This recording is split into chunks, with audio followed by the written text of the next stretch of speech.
there was a guy named Frank Wisner who was known as one of the godfather figures of the CIA.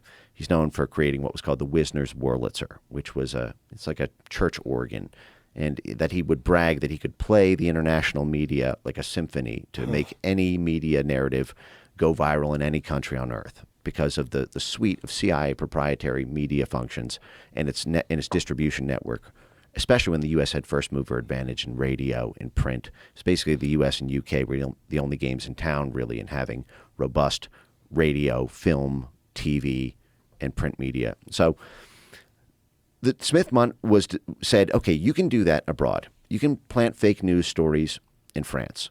You can, have propaganda blare into Africa or Western Europe or Central Asia, but that can't come home. You can't psyop our own people with your propaganda organ abroad, because the whole point of authorizing this is that we get cheaper gas, we get import-export markets, we get a high standard of living, because if a foreign government doesn't want to give up its resources or allow a U.S. military base or allow joint partnerships or exports of goods or U.S. multinational corporations to operate there, then the American people suffer economically. So it was always designed to say, listen, you can do this dirty stuff abroad, but it can't come home. We have and even that protection, which lasted for 70 years, and we only lost it a decade ago.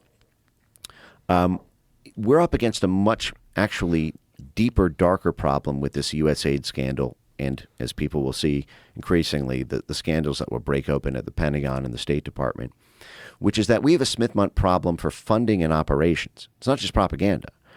The Blob, our foreign policy establishment, can fund groups that effectively work with prosecutors domestically, or that work at media, dual use. We give them foreign grants to do media propaganda abroad, but they operate here.